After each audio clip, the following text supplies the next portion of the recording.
Good morning, everyone, and thank you, Mrinal sir, for giving me the opportunity to speak on soldier examination. So I welcome you all for this session, which is started by me with shoulder examination. And we know that shoulder is a very complex joint as well as very dynamic joint. And in every stage of the history, clinical examination, it allow misinterpretation. Either patient will not give proper history or either physician will not able to interpret the proper history. So this misinterpretation on history examination part is because there are so many numerous clinical method described in the shoulder joint. But we should focus on the important method only and keep practicing on only those methods which are written in your practical book. Do you follow any book for clinical examination? Which book? Okay. Like my time, our senior used to suggest when I was in first year, Adams and McRae. So if you read these two clinical method of examination book, you will able to understand that you need to do mistakes by doing practice, practice, and practice. So when patient comes to OPD, first most important thing we look at the age of the patient. Suppose patient coming, just impression ki patient enters in your OPD, we'll follow the how he is coming, what is his age, or age is written in the OPD card. And with that, we can get an idea ki what problem he or she might be. Like if patient is coming early 20s, patient may be suffering from the instability. Or in middle age, it may be problem related to rotator cuff, pathology, impingement syndrome. Or percentage of more than 50, 60, patient may be suffering from the degenerative kind of condition or periarthritis shoulder type of conditions. And then we come to the how patient is describing the pain. Like patient will say something, pain, it's like pain is continuous on the back, top of the shoulder or behind the shoulder, or it may come up to the lateral side of the shoulder, extending till elbow or going beyond the elbow. So these things will help us to think and localize the pain. Like top of the pain, it may be due to AC joint pathology. Side of the pain, most commonly will be the rotator cuff tear. But what I have told earlier, the patient will not give the proper type of history. So when we again examine the patient, we will not able to correlate those things. So again, during the examination, you have to reconfirm the history part. Then you will able to know. Then patient will tell the true site of the pain. So these things are very common in shoulder. Okay. So when we say shoulder, we think of the glenohumeral joint complex. But shoulder has other joints as well. And when we start reading the shoulder joint, we should go to our first year MBBS classes first.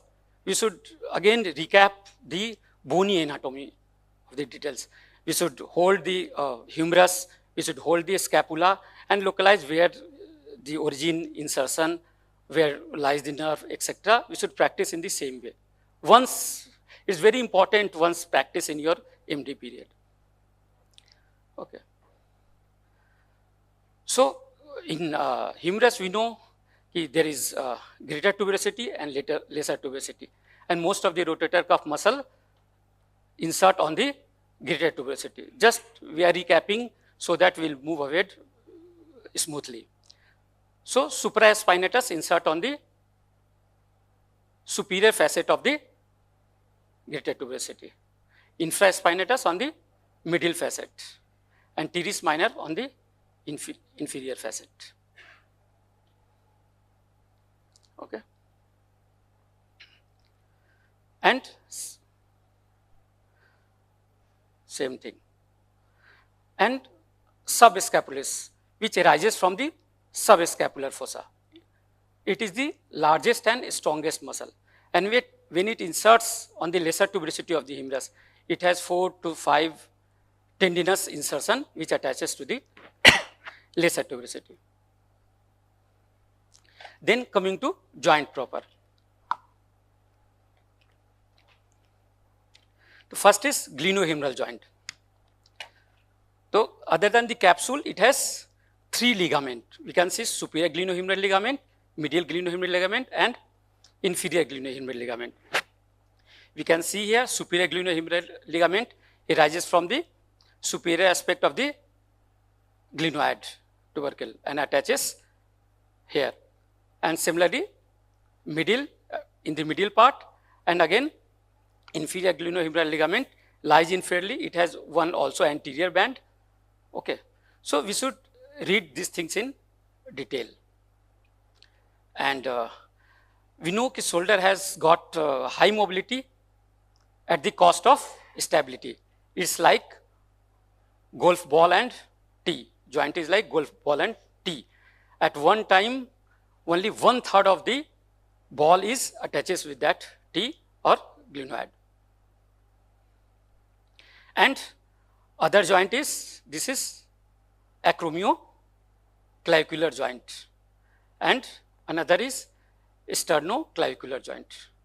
So when you move shoulder, movement not only occurs at the glenohumeral joint, movement also occurs at the acromioclavicular joint, especially when we go beyond the 90° of the movement of the shoulder at both the joints. And we should also recap the superficial shoulder muscle anatomy.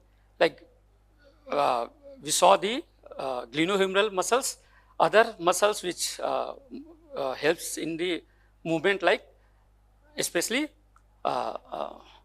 cervicothoracic muscles like levator and upper fibers of the trapezius, or this and another is this scapulothoracic muscles like rhomboides minor, major, and middle fiber of the trapezius. And another movement especially at the which attaches scapula with the thorax is serratus anterior muscle. So these basic things should always be in the back of the mind before we proceed for the clinical examination. Okay. This is front deltoid, pectoralis major, minor. This is latissimus dorsi. So just recapitulate all those muscles. And there are many bursas, but especially most important to understand is this subacromial subdeltoid bursa, subcoracoid bursa, or subscapular bursa. Okay. Because impingement sometimes occurs at this level only due to effusion in this bursa between the acromiohumeral space, or bursa, compression of bursa between this coracoacromial ligament. Okay. And we should also, shoulder pain may come from the neurological causes also, cervical causes also. As a routine practice, as told earlier, one joint above and one joint below, so we should examine those things also. Okay. So come to the physical examination. So look, feel, move, measure is the acronym for the examination. So we'll first look from the front. Okay. The front, we'll see the posture of the head and neck, symmetry of the shoulders, any wasting especially of the anterior deltoid muscles, okay, any scar mark or any other deformity. Similarly, from the behind, we will see any wasting of the deltoid muscle, alignment of the shoulder girdle, wasting of the trapezius, different heads, okay, any wasting in the paravertebral muscles, any scoliosis, or in rest position, whether there is any winging of the scapula is there or not. We should also examine from the side. Okay. So when we get a shoulder case, we'll start speaking when we got case. So from inspection, we have seen from the front, these are things. From the behind, this are, from the side, these are the things. From the above, we can also look at the front. And even from the axilla, we'll also look. So this completes the inspection part, look part. Then coming to feel, palpation. So palpation will, general principle is we will first see the temperature, then tenderness. Okay. So tenderness will first see the all joint things, like all bony, palpate the clavicle, will palpate the acromion. Okay. Will palpate this joint. From the behind, will palpate the spine of the scapula. Then will palpate the deltoid, will palpate the pectoralis muscle, will palpate the latissimus dorsi, etc. So we will confirm our inspectory finding in the palpation. Then coming to movement. The movement, as you know, will start with the flexion and extension of the joint. It will ask the patient to move hand up and note the angle of the flexion, and will ask the patient to keep his hand back and see the extension. So with flexion extension, we'll also not only look, we'll try to look how scapula moves, at what degree scapula start moving. Is there any, it is clearly smooth, or there is slight restriction in the movement at any part of the movement. Okay. Similarly, we'll ask the patient to move his hand up from the side of the body and see the abduction. And in abduction, we'll measure the whether patient able to touch his palm together above the head or not. Is there any restriction, or patient has to tilt his head during that procedure? Minor tilt like 5-10 degrees is normal. Beyond that, it's patient is substituting head movement for that. And we'll also notice at which stage patient is getting pain during that, if any. Okay. Similarly, we'll horizontal adduction. We'll ask the patient to move from the side to another towards the other side of the shoulder and note the movement of the adduction. Okay. Similarly, we'll when hand will be lying, arm is lying side of the body, we'll see the external and internal rotation. And both external and internal rotation we can also measure in 90 degree of the shoulder abduction and 90 degree of the shoulder and 90 degree of the elbow flexion and extension. And when we examine fastly, then we'll like for checking in routine clinical procedure, we'll ask the patient to touch hands on the opposite shoulder and on the back, or we'll ask patient to both hands back on the neck and see the rotations. These are practical methods of testing the shoulder rotation. And during these things, we must see whether patient has increased movement or not, because increased movements are very common, especially in athletes also. That gives him extra edge, whether he's like discus thrower, power lifter, or other type of weight lifter. Most of them has some, I have seen the patient, those are coming with the complaints, may have increased mobility in that shoulder. Okay. So we'll also stress on that. And these things I've already told you during the range of motion, we'll look for the scapulothoracic movement during the movement part. Okay. So these things very important during the shoulder examination. Generalized ligament laxity, you all know, okay, greater than 6/9 score is positive. But when we get the generalized ligament laxity, we'll examine the shoulder again. We will examine the shoulder, we will see how much external rotation is there, how much internal rotation is there. Okay. And this patient uh, when we do the clinical examination, there will be no problem, but patient will complaining of the problem during the activities only. Okay. So in such cases, localization of pain really becomes difficult. But due to increased movement, you usually see, this, with my experience, you can see, even in the young patient, there may be tenderness in the, since patient is very heavily built. So even AC joint palpation sometimes becomes difficult in such cases.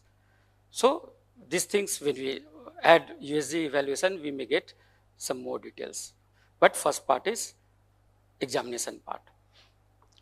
So we need to understand what is the difference between the laxity and instability. So laxity is the looseness of the stabilizer, and patients are asymptomatic. Everyone is carrying their daily activities or recreational activity with the laxity part. But in instability, there will be abnormal joint movement with pain. And when we do the apprehension other test, patient will feel loss of control in their joint position. Okay. So coming with the test of the shoulder stabilities, first is for the inferior stability of the shoulder. First most important thing is sulcus sign. So in sulcus sign, we can see arm is relaxed in the neutral position, and by the examiner, it is being pulled downward. ठीक ना? And we can see that there is visible gap below the acromion area. Okay, we will see that this gap will be increased. In patient, we will see this will be the gap in case of sulcus sign. Okay. Another is test for anti-stability is apprehension test. We can see in this, examiner is behind the patient, holding the thumb on the humeral head. So we will hold the shoulder in such way that so that shoulder on the back of the humeral head. Okay. And in this position, we will try to externally rotate. So if there is patient feeling of instability, or like it will, patient is going to dislocate the joint, patient will not allow to do this. And again, we will confirm this with the relocation test. How will do relocation test? From the standing or sitting position, now this time patient is lying on the bed, and we will apply the posterior directly force over the externally rotated shoulder, and as soon as the patient feels apprehension of dislocating the shoulder, we will give here the posterior push. So patient will feel relax. Okay. So this is the relocation test.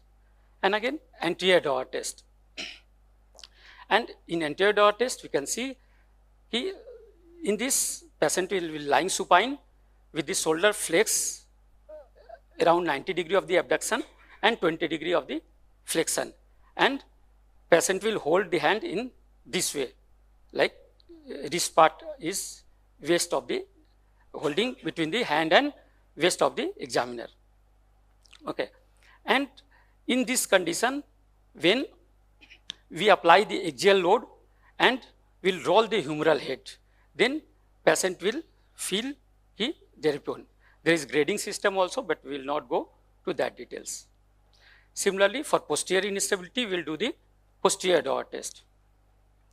It will be the same, like shoulder will be the out of the table when patient is lying, and will in elbow flexion, other hand of the thumb, we can see that thumb is anterior over the humeral head and finger are posterior, so that you can feel the move, and will compress, thumb will press posteriorly to try to subluxate the shoulder. And if patient is feeling discomfort or pain or not allowing, will release the pressure. And again, this jerk test is for shoulder instability. In this same position, we can see shoulder or elbow flexed at the 90 degree, and in this position, we will apply the posterior directed force at the elbow to subluxate the humeral head posteriorly. Okay. If this comes negative, we can repeat the same maneuver with shoulder adducted and internally rotated. Then the state sensitivity will be increased.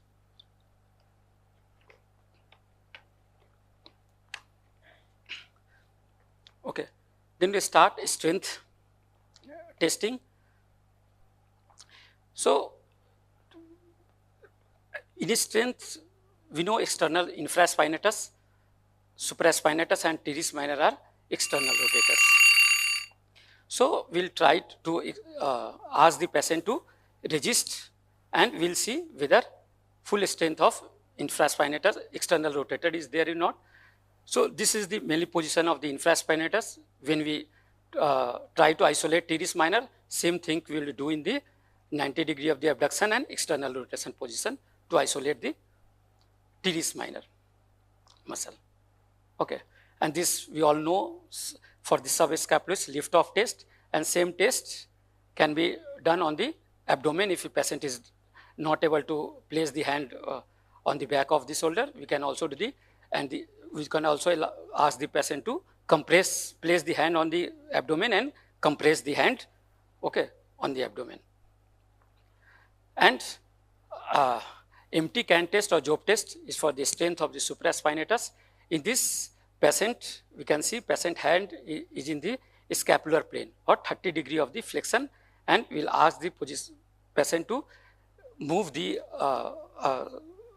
shoulder up, and if there is strength, there is no pain complaint, you can see there is complete strength.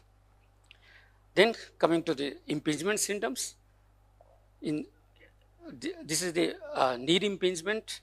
In knee impingement, if the test is positive, that means there is impingement between the subacromial space. Okay. And in Hawking test, patient, we can see in this position, patient elbow is shoulder and elbow are flexed 90 degree and hand is internally rotated. In this case, there is, if the test is positive, means impingement from the impingement between the coracoabdominal ligament and the bursa. And this is drop arm test. In this case, patient will slowly lower their arm from the complete abductor position. If patient is not able to hold the shoulder or patient is not able to smoothly lower down the shoulder, that means there is weak abductors, especially that means the weakness of the deltoid is present. And we know the function of the biceps. Biceps is mainly elbow flexors and supinators. So for the elbow flexor, this is speed test is done, and for the testing the pronator, Ergason test is done. Okay, and again, if there is tear in labral tear, most common tear is slap kind of tear, superior labrum tear from the anterior to posterior.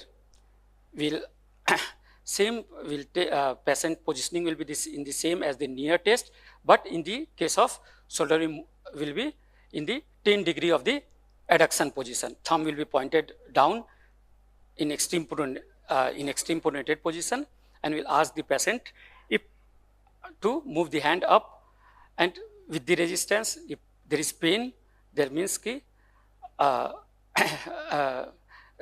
labral test is positive, or if the same thing, if pain disappears while supinating the hand, that means ki test is positive. Okay, and another test is crank test for this slap tear. Okay, so we need not to do every test in all patients. According to the clinical history and other things, we'll go for the we'll move ahead. And frozen shoulder, we all know in initial stage there will be the mild restriction, inflection, abduction, external rotation. Okay, we have to know all the three stages. In which stage, first stage pain will be there, after that restriction will be there, then restriction will be slow down. Everything is normal. All other, like we have to exclude the other condition for the adhesive capsulitis, but in palpation we may get the coracoid tenderness in these cases of adhesive capsulitis. And we know there are many differential, and this is my take home message. Age, chief complaints and professional activity is very important in the clinical examination, and all tests is not required in all patients. But in during the study period, we need to study and practice again and again, especially if with each another, make your friends and do examination on one on another. It's very important for the soldier to understand. Keep in initial part, do mistakes and do practice till you become confident in doing examination. This is my small department of physical medicine and rehabilitation. Okay. When one enter in the department, he see these things in Hindi or English, so that we understand what treatment I am giving treatment for the physical medicine, and advises what rehabilitation should one undergo for this condition. Okay, thank you.